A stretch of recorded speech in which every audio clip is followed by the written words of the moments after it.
Welcome to Stuff You Should Know, a production of iHeartRadio.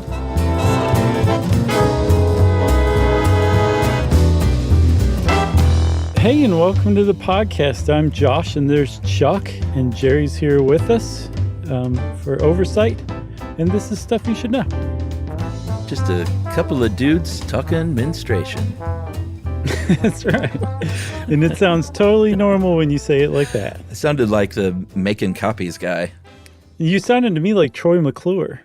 Yeah, you're right. I am. I'm definitely more right than you were. Troy McClure. That's right. That's exactly right. That was dead on, actually. You weren't even trying, Chuck. Oh, I used to do Troy McClure back in the day. Yeah. That was one of my bits. Well, you still got it, buddy. Thanks. And I don't know, I think longtime listeners will have picked up, Chuck, that we're stalling right now.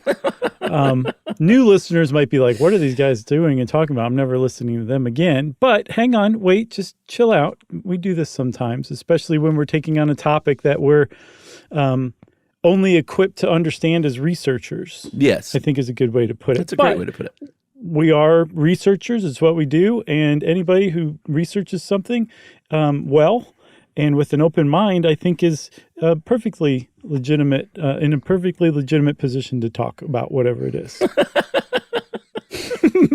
Carving out our territory here. I guess so.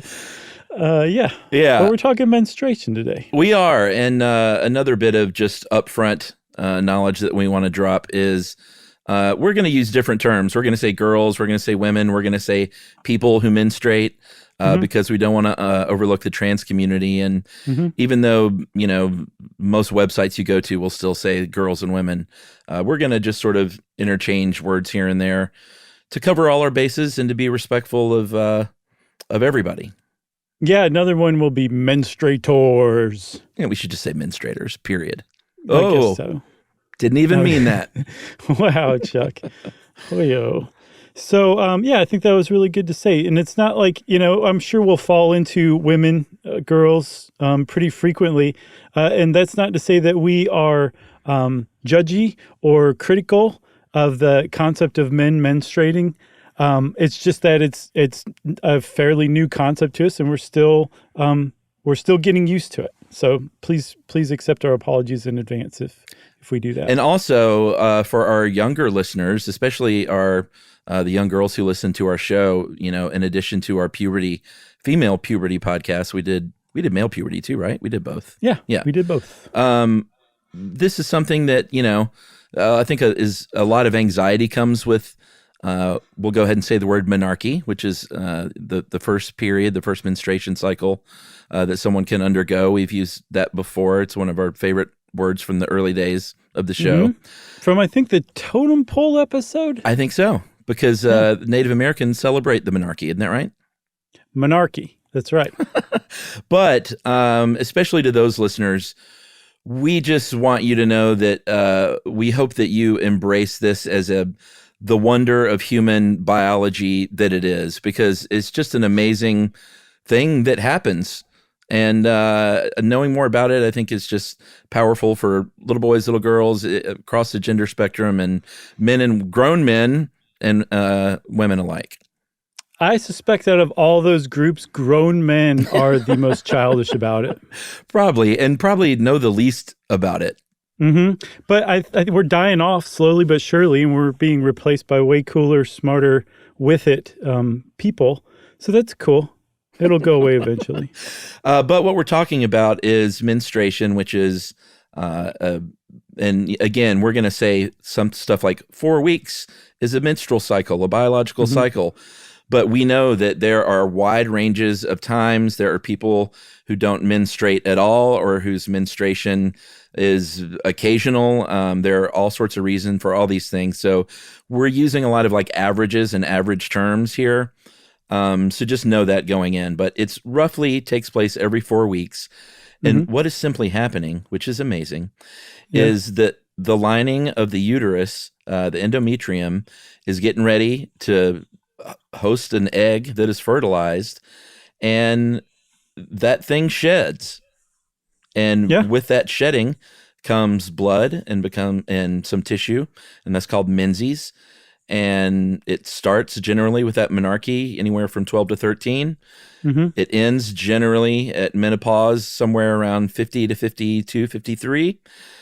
So that means that between the ages of 12 to 13 and the early 50s, someone will go through an average of 456 cycles, or about 6.2 years of their life. Isn't that interesting? Wow, that's amazing. Nice math, Chuck. Yeah, there's a lot of lifetime math I figured out. So, I think even people who have had cycles, they're reaching the end of their, what'd you say, 436? 56, give or take. 456 cycles. Maybe they're on 455 and they're like, one more, baby. By the way, if you're just going through menarche, it doesn't actually work like that. I'm just teasing. Right. But my point is that I think even people who menstruate and have menstruated for years and decades don't necessarily know why women menstruate in the first place. Why would a human being menstruate? There's practical reasons, which we'll get into, but evolutionarily speaking, we don't fully understand it. And the reason why we don't really understand is because so few mammals actually menstruate. There's plenty of other adaptations for getting an egg ready to be fertilized, and then what happens if the egg doesn't get fertilized, what do you do after that? But menstruation is fairly rare in the animal kingdom. Humans are one of just a handful of bright, shiny people. Yeah, they have companions in some primates like the chimp or the large-headed capuchin, the fulvous fruit bat. Interestingly, there's a shrew, an elephant shrew, and a mouse. Did you look those up? Yeah. Oh my gosh, they're cute. And the spiny mouse, they all menstruate, but most mammals undergo something called an estrus cycle. It could be a seasonal thing, which is why you have things like mating season.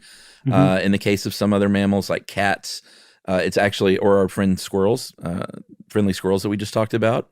For sure. It's actually brought on by the act of sex, which is really interesting and sort of makes sense. Last minute. Yeah, but it also makes sense. It's like, let's not get into anything before it's really time, right? So that to me makes a tremendous amount of sense. And the reason that there would be any kind of cycle at all, whether it's an estrus cycle or a menstrual cycle, is because there's a really high energetic and metabolic cost to keeping the uterus prepared to host a fertilized egg. And that if you're an animal that constantly has a uterus ready to accept an egg, you're going to expend way more energy, way more of your metabolism, keeping that uterus fluffy, as they say sometimes, and ready for an egg, a fertilized egg, than an animal who just does it once in a while or when it's triggered by sex. So evolutionarily speaking, it makes sense for it to be seasonal or activated by sex or even a monthly thing. Yeah, and that's something I never thought about. I never stopped and thought, well, why can't you just get pregnant anytime, evolutionarily speaking? Because that would seem like a big time advantage if you're trying to, put people out in, if you're tuk-tuk and you're trying to help put people out there in the world. Right. But it does make a lot of sense. And they've seen evidence in this, like if someone in like a developing nation maybe just, have like extreme nutritional deficiencies, they may not menstruate at all because their body, like it extends that kind of, like that drastic of just a workload on the body that's one of the things it can get rid of if you're malnourished. Yeah, malnourished. It also pops up in elite athletes because they are exercising so much and also usually have such a small amount of body fat. So there's like, I guess your body does like a body check every month and is like, okay, are we equipped to do this? And if not, okay, we'll just skip it. If so, let's go through it. Yeah, and the really interesting thing is we were talking about some of the mammals that go through the estrus cycle. They don't actually bleed. They don't have an external shedding process. They reabsorb it, and it is literally digested in the body by enzymes that are there just to do that. So that question is still there, like, why would, evolutionarily speaking, why would the menstruation process to where you literally shed that lining out of your body take place? And they're not really sure why. No, but there's theories. One of the predominant ones up until the 1990s, And after I say this, you'll be like, you mean the 1890s? And I'll say again, no, the 1990s. Yeah. They used to think that the purpose of menstruation was to wash the uterus out of pathogens that might have been introduced by semen during sex. Until the 1990s, that's what they thought that menstruation was for. And then finally somebody was like, let me study this. And they did. They conducted a study where they tested bacterial loads at different phases from a woman's uterus and found that, nope, that's actually not the case at all. So that one finally got discarded. It did. And whoever proposed it to begin with, they're like, are you sure? And they're like, yeah, man, I got a Nirvana show I'm trying to get to. It sounds good to me. Right. They went, Nirvana? This is the 1990s? Yeah. That was kind of a dud. I'm sorry. I tried to bring forth a chuckle, a laugh or something. I can't do it like you. That's okay. The other thing they thought might at least be related to this is maybe the size of the animal or the size of the uterus in relation to the size of the animal. But there's such a large range of uterine size in the animal kingdom that do menstruate that they basically kind of toss that out as well. Yeah, and it's the reason why that was a theory, because you're like elephant shrew, spiny mouse, right. What kind of stupid theory is that? We've just very recently discovered that other animals menstruate. We didn't know that at all. So that's why that theory was so long-standing. And then also, they think maybe it has to do with the way the endometrium forms, or the fact that some animals carry their young in placenta. Yeah. Those are still, the jury's out on them. But yeah, we don't really have any idea of, what menstruation is actually for. We know what it does, but how did it come along? And so it remains a beautiful mystery of the springtime of womanhood. All right. Should we take a break and get into the nitty gritty? Yes. All right. We'll be right back after this with details on menstruation.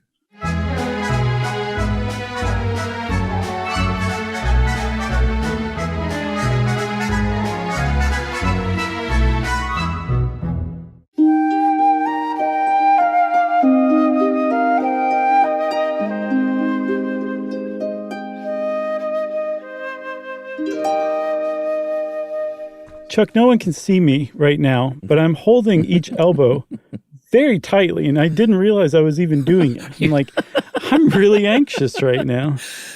We got this. We shouldn't get nervous about this stuff. Every time we tackle something like this, we always get great support and say, you guys do what you do, which is, research something. And it's not like we're not serial killers, yet we've talked about them. I would hazard to say that almost all the things we talk about, we don't have experience with. No, definitely. I'm not really anxious about that. What I'm anxious about is screwing it up and giving a 13-year-old some bad information or making it harder to understand than before, or, I just want to be helpful with it. And I'm anxious about not being as helpful as we could be. That's what I'm worried about. No, I'm totally with you. And I think that this nitty gritty part is straight ahead science, pretty easy. So let's do it. Yes, but we have to say, so Ed helped us with this one. Ed doesn't menstruate either, but he's a really good researcher too. And our hats off for really kind of diving into this and wrapping his head around it.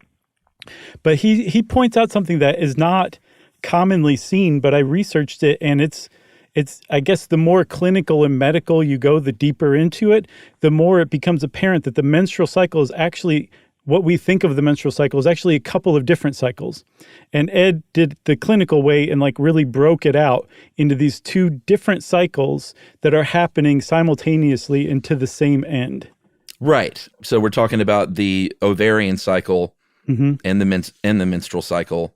Right. And like I said, generally, like when you think about, a period or something, you think about a week or so in someone's life, but it's a 4-week cycle, and each part is triggered by the release of hormones, and it's sort of always going on, and these two different cycles are sort of working with each other to get ready to have a baby, basically. Yeah, and an easy way to remember it or think about it that I kind of stumbled upon is that the menstrual cycle gets the uterus ready for an egg, and the ovulation cycle gets the egg ready for the uterus. What a beautiful dance.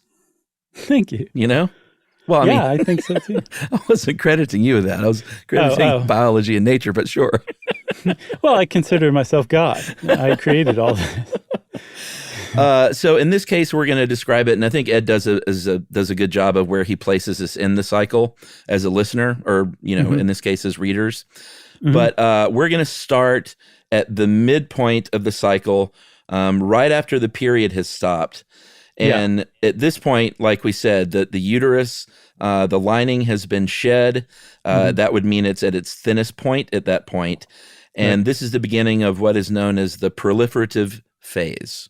Yeah, the proliferative phase of the menstrual cycle is the big star of that is a hormone called estradiol, which says, hey, endometrium, get a little thicker.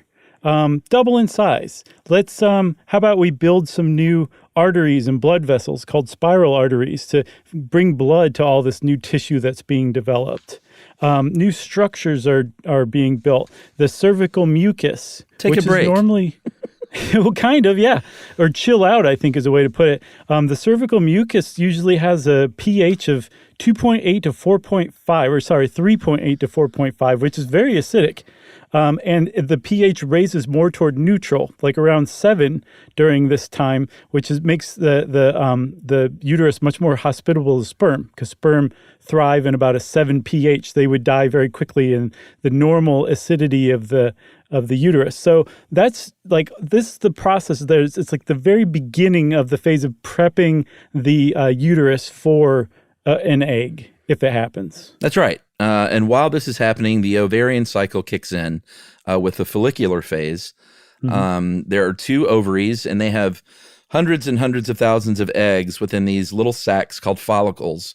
And the hormones control all this, like we said. So in this case, it's a follicle-stimulating hormone is going to allow a few follicles to mature, and eventually most of them will die off, and then there will be one follicle left.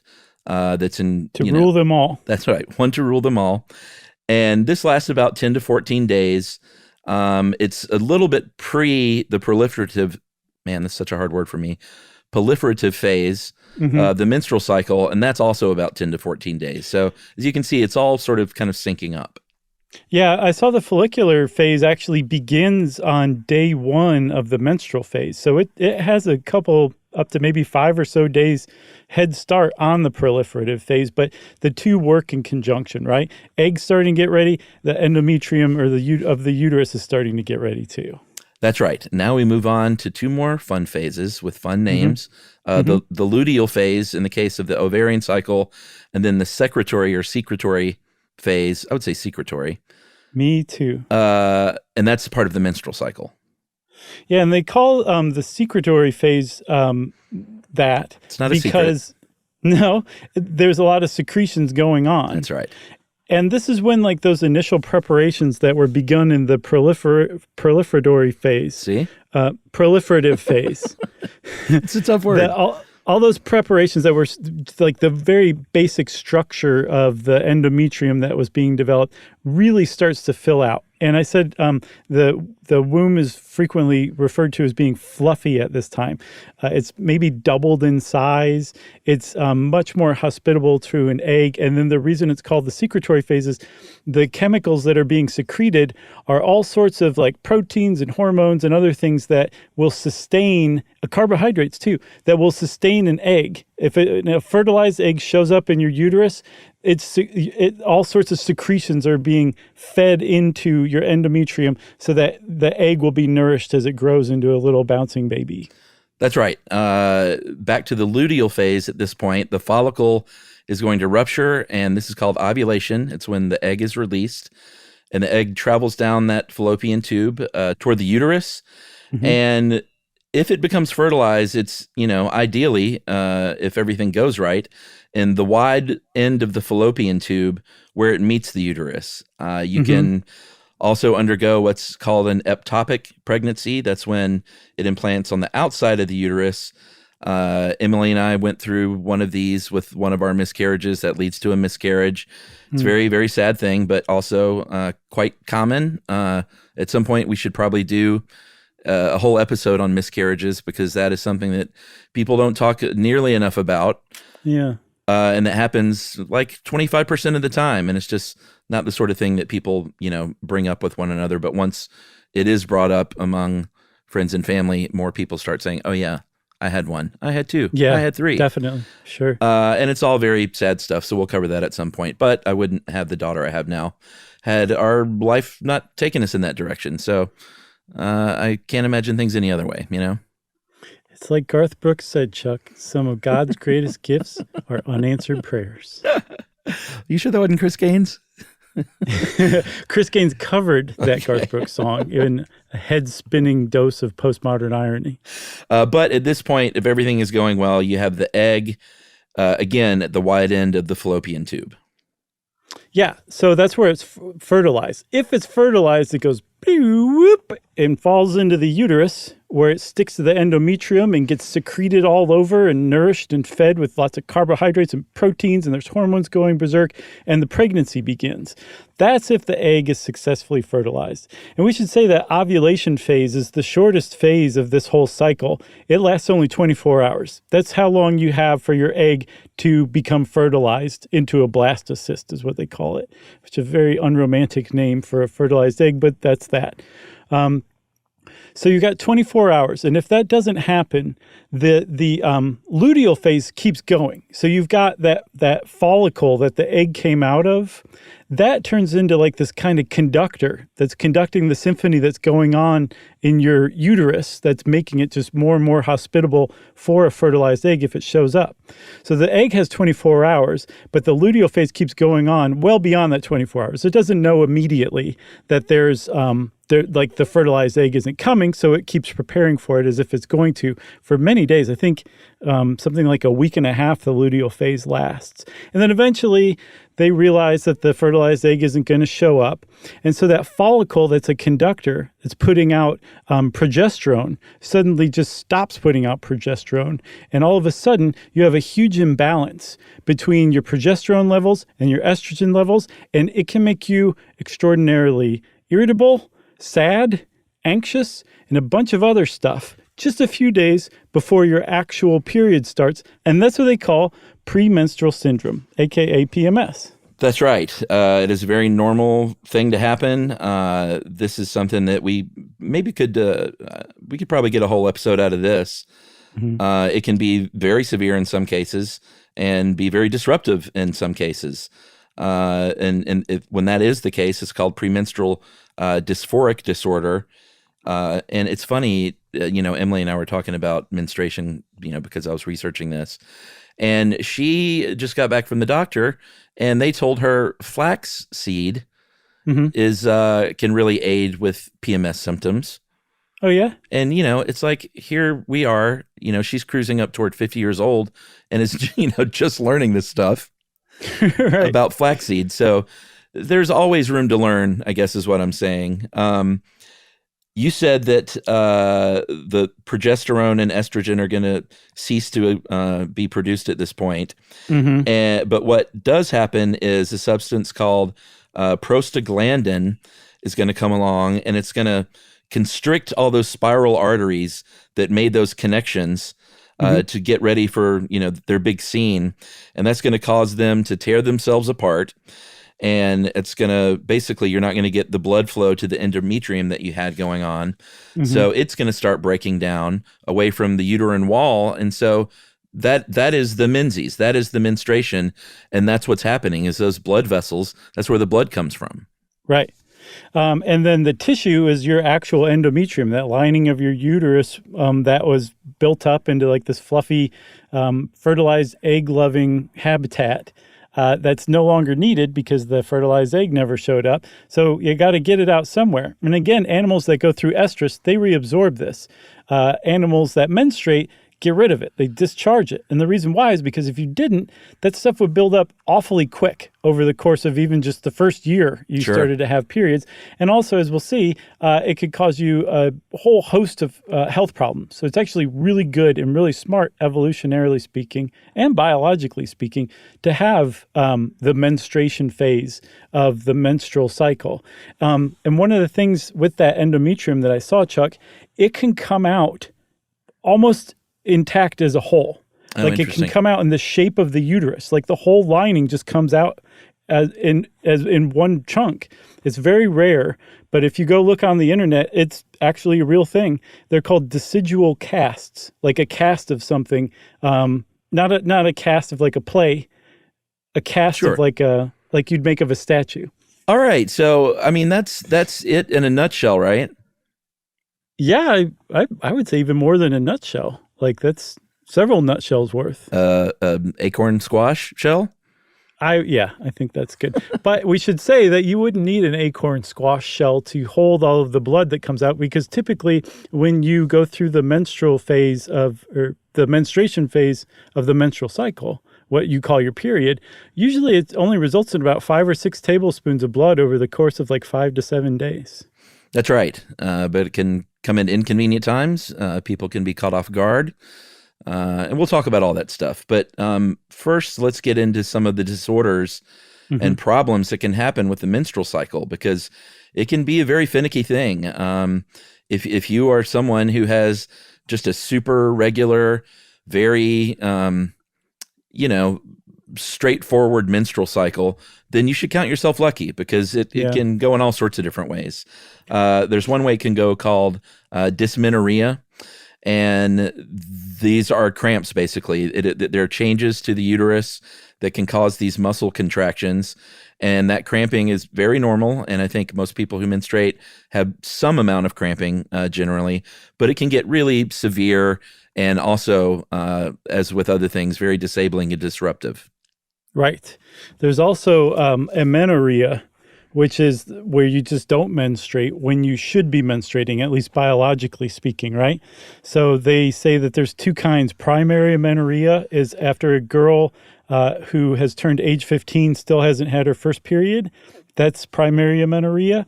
And then a woman who has had periods regularly before and then all of a sudden misses 3 of them, and we should say who is also not pregnant at the time, that would be secondary amenorrhea. And both of them are nothing necessarily to be super scared about or anything, but they're probably something you would want to go talk to your gynecologist about. One other thing, well, a bunch of other things that can cause amenorrhea too. Like I said, elite athletes get it from too much exercise and not enough body fat. You can be malnourished for whatever reason, or maybe have an eating disorder that causes you malnourishment. Stress can do it. Your doctor might say, I think you're sniffing too much cocaine. That can definitely bring on amenorrhea. There's a lot of lifestyle changes that you can make that are probably fairly easy, that would bring your period back again, if you want that kind of thing. Right. And we'll talk about it, but birth control pills, or sometimes people get on birth control pills to regulate their period, and it really has less to do with getting pregnant or not. Yeah. So what else is there? Menorrhagia? Is that what you're going with? Am I saying that? Menorrhagia? I heard, and I looked it up, but again, with these pronunciations, sometimes you'll get 3 different ones, so it's kind of frustrating. But I saw, or heard rather, menorrhagia. Okay. But I'm going to go with menorrhagia. Well, this is essentially heavy flow, right? Yes. And again, usually you're looking at 3 to 5 tablespoons of blood that comes out again over the course of 5 to 7 days. On average. That is not, there are plenty of people who menstruate out there who are like, like quadruple that or whatever.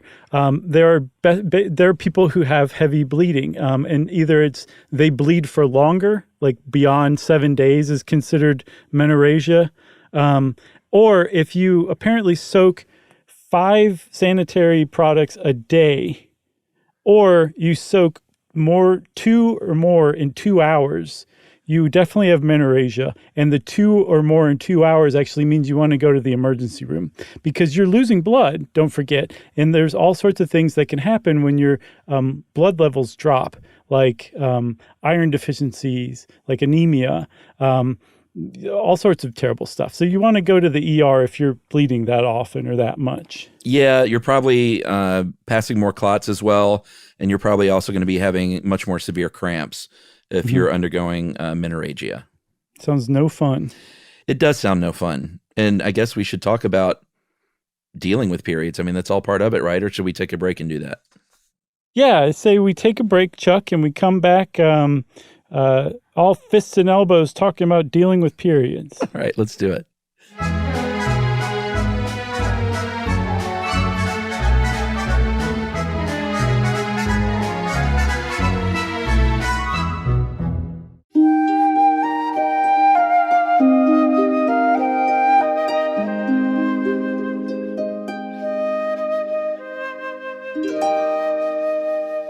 All right. We talked a little bit. I talked a little bit about in the beginning about just getting past menarche can be very anxiety-inducing. Getting into the world of menstruation for someone at the age of 13 or so can be very anxiety-inducing. But it's a wonder of nature. It's not unusual. It's not gross. It's not weird. At the same time, it is blood coming out of your body. So it's something that you want to, take care of. You don't want to. I read that, God, I can't remember the statistic of the amount of ruined underwear that a person goes through in their lifetime of menstruation and just the simple cost of that. So if for no other reason than that, and, health and sanitation, it's something that you're going to want to take care of with what's called a sanitary product. Yeah, and from what I can tell, the desire and the drive to use sanitary products is almost innate, to where it's like you said, there's nothing to be ashamed of, but at the same time, you will want to use a sanitary product, so much so that I've seen it described as a human right. Access to sanitary products for menstruation is considered a human right. Everyone should have it, because if you don't have access to them, it can induce so many hits to your well-being, like anxiety, hits to your social life, like you might stay home from work. You just don't want to leave your house or interact with people. You just don't feel comfortable doing that because you have no protection between your period and the rest of the world, which is one of the main points of sanitary products in the first place. Yeah, I mean, it's an evolutionary thing. If you see your body bleeding, you either want to stop the bleeding, or if you can't, you are going to be wiping it off your arm or your leg or wherever it's coming out. Right, exactly. And nobody wants that. And most of all, the person who's menstruating. That's right. There are many different ways to deal with this. I think most people sort of probably experiment around until they find something they like or can at least tolerate. I think the word like is probably not the right word to use there. I don't know. I think so. I mean, there's definitely like a fit to it. I think that you can feel reassured by it, maybe. Yeah, I mean, absolutely, in that kind of way. But I don't think any of them are any kind of picnic to deal with. Okay, agreed. You know what I'm saying? So yeah, I do. The one that you tolerate best and that you deal with the best, I think, is probably what you're going to end up going with after you kind of try different things out. One of them is a menstrual cloth.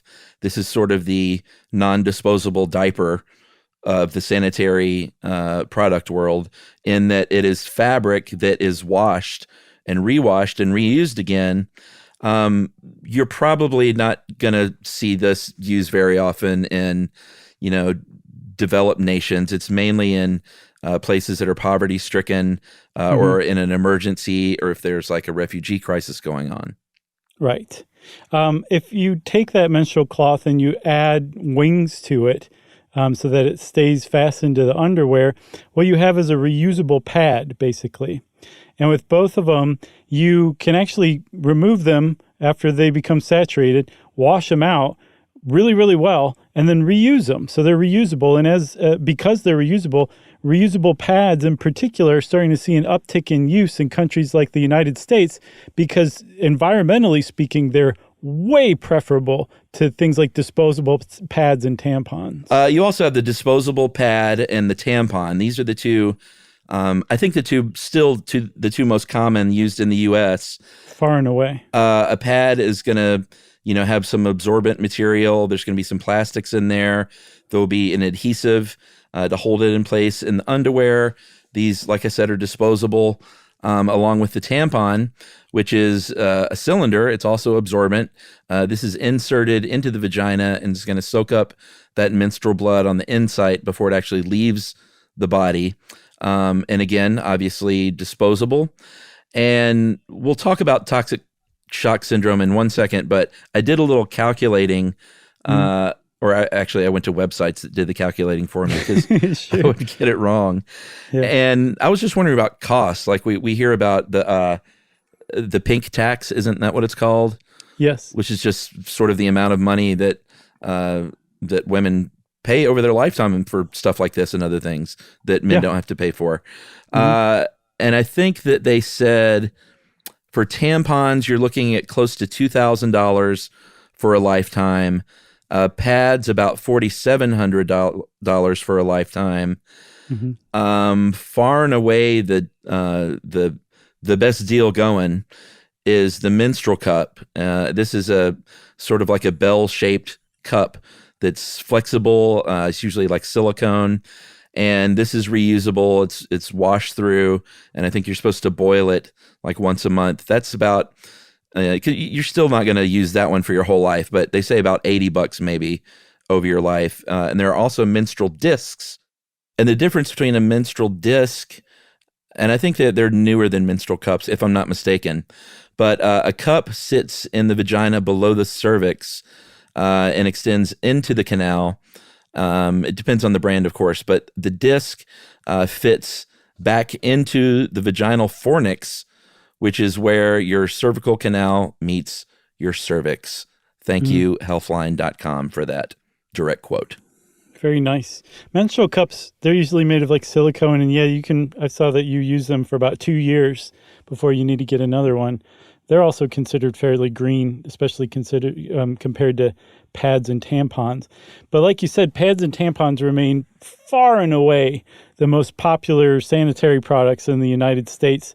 So much so, Chuck, that in the same paragraph, I saw that 62% of Americans use pads, while 42% use tampons, which means that there's 104% Americans out there who menstruate. In the same paragraph. This wasn't from like two different sources either. That's weird. The other thing I did want to mention I found was interesting is we didn't get into too much history here, but apparently in ancient Rome, they used wool. In Africa, they rolled up grasses, sort of like a tampon, and they used... Tell them about Hawaii. Ferns. Isn't that beautiful in a way? I think so. Yeah. It sounds like, I would hope it's like very pleasant and not like not pleasant, but yeah, ferns, I saw that too. I wouldn't think they'd be very absorbent, but I guess, I don't know. I guess it's better than nothing. Who knows? Sure. There's also hormonal birth control, or the birth control pill, which we did an entire episode on a while back.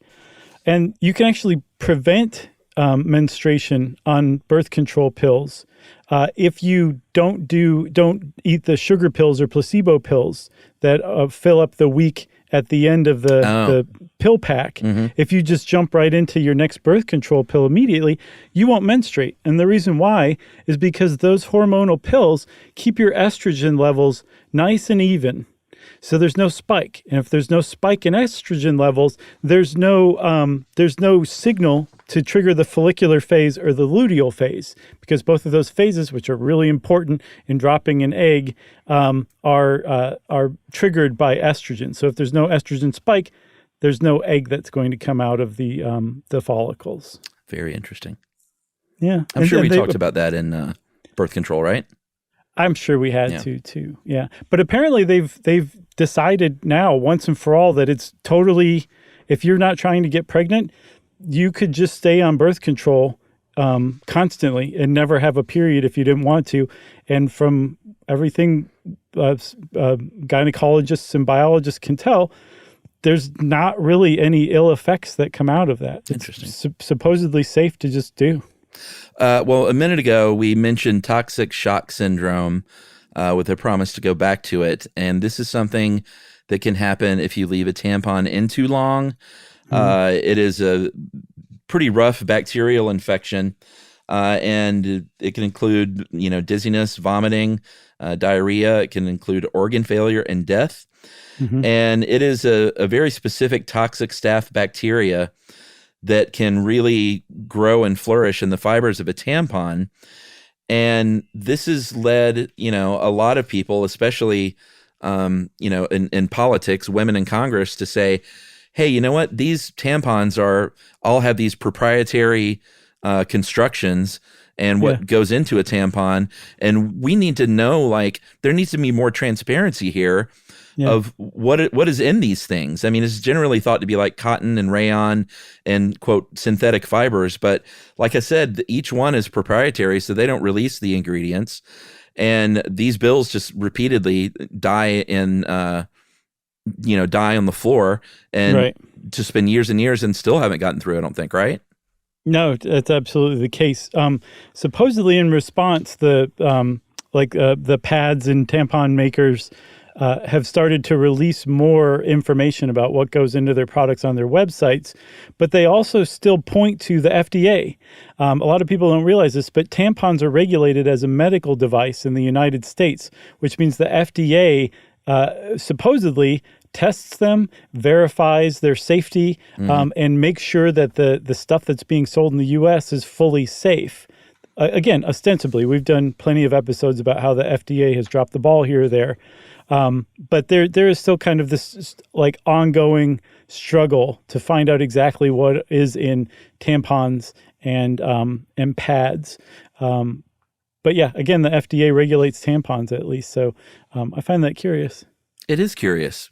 But I think the reason why they got into it, Chuck, was from that toxic shock syndrome and realizing that staph can grow in the fibers of the tampon. And I think that's when the FDA got involved and started claiming domain over tampons in particular.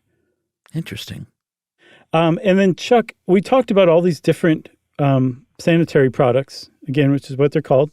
And even if you use them, there can be times where they just malfunction or don't work or it wasn't in right or however you want to put it, and accidents happen. And I think if you are a teenager in high school and this happens to you, you probably feel that your life is over. And I just want to take a moment to assure you that as embarrassing as that probably is for you, your life is not over. Eventually, it's going to become something that you laugh about, make fun of, and you will get past. So please don't let that, don't feel like that's going to frame the rest of your life, even though it does feel like it now. Of course. And, that kind of leads us to just sort of the culture around it, period, not only here in the United States, but worldwide, because in some countries it is, it's really awful how menstruation is treated and how people can be ostracized for menstruating, or even if they might be menstruating. I think Ed points out that the KHOI, the Khoi people, they eat their meals separated by gender just in case someone might be menstruating. Yeah, those are the people from the Gods Must Be Crazy, from the Kalahari.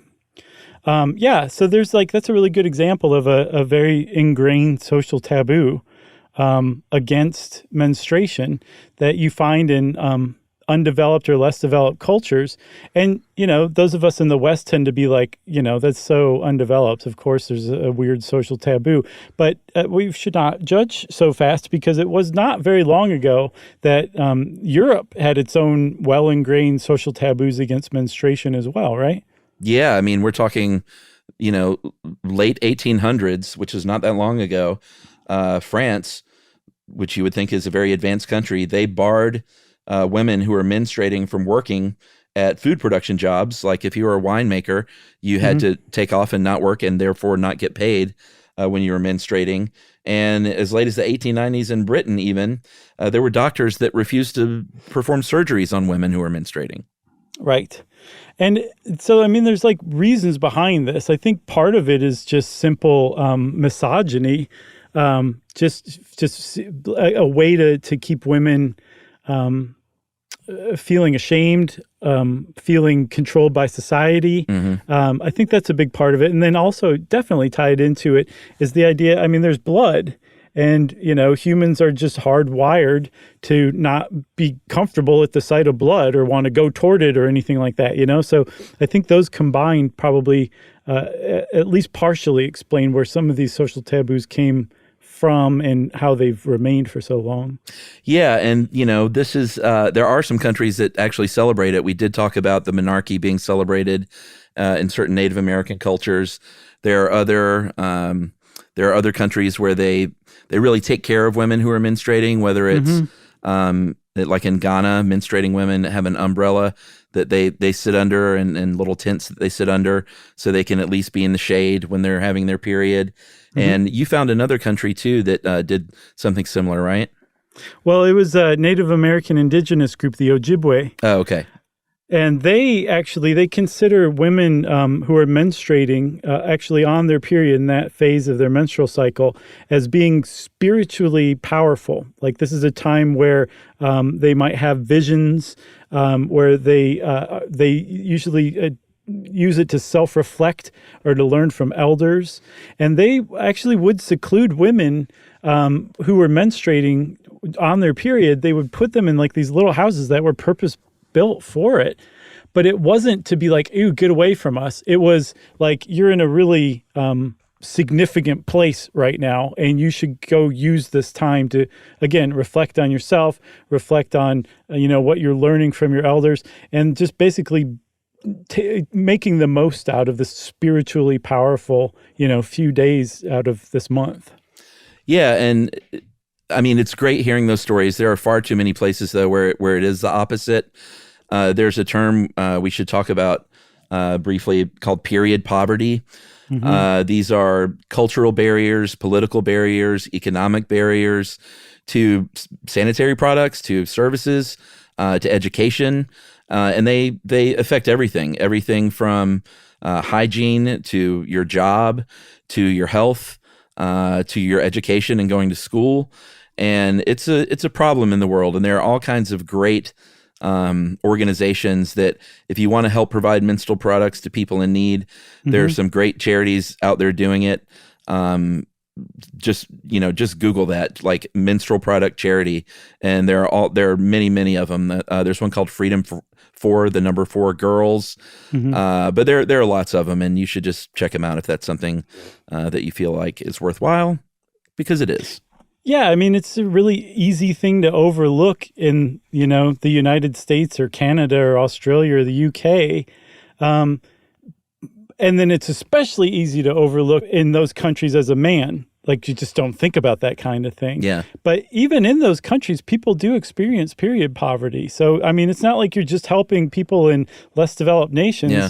Like, you're helping people in your own country, too, who don't have access to it. And again, that access to sanitary products is considered a human right, or it's becoming more and more considered a human right. Absolutely. Should we close with some menstrual myths? Yes, this is fun. It is fun. This is a myth that I heard so much in my life, I assumed it was true, which is that women, if they hang out a lot together, like in an office or a small business or in a dorm or a sorority house, that they will sync up. It can be called menstrual synchrony or the McClintock effect, which is named after who was to blame for this, which is a 1971 study by Martha McClintock about women in a college dorm. It was published in Nature magazine, and it got a lot of attention. And I think people still think that women can sync up, and that just has proved not to be the case. It's been debunked over and over, and they found a lot of problems with the initial study. So I saw a couple of things. I saw that it was discredited and debunked, and I also saw that it remains unproven.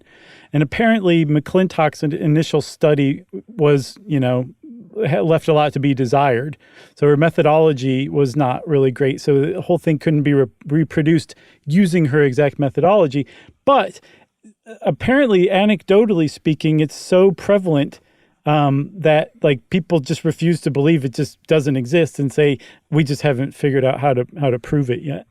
Well, what I saw, and again, maybe the jury's still out, but what I saw was that the variability of the menstrual cycle among people who menstruate and the days that it can change and get thrown out of sync and it can last longer or be shorter, then that overlap is what accounts for people thinking that they're syncing up.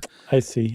But who knows? I mean, I think maybe the jury's still out, but we can definitely say that no one proved that women sync up.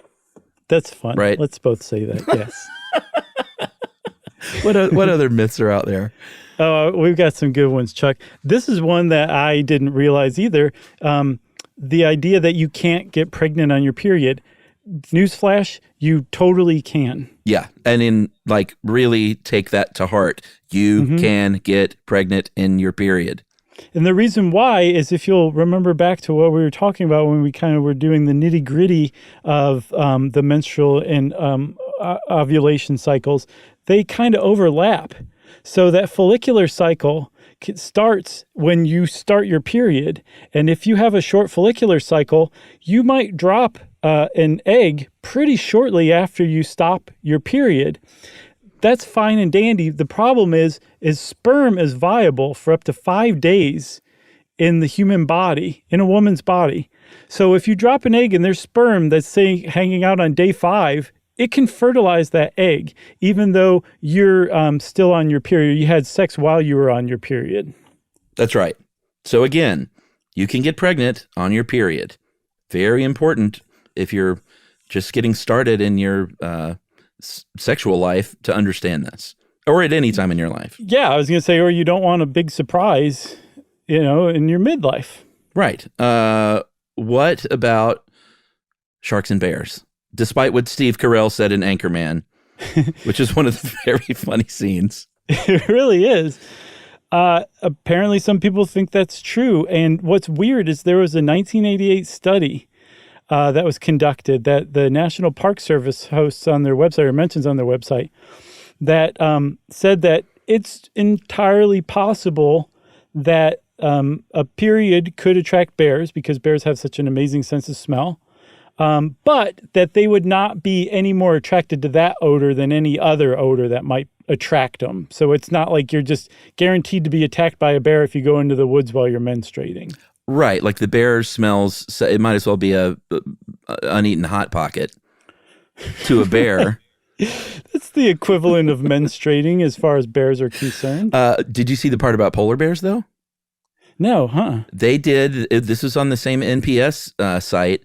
They did an actual study, and it seems that, or at least in the study, polar bears actually were specifically attracted to menstrual blood. Oh, my God. So we not only didn't bust a myth, we actually supported a myth. Well, they said grizzlies and black bears, they did tests where they had tampons and stuff out with other things.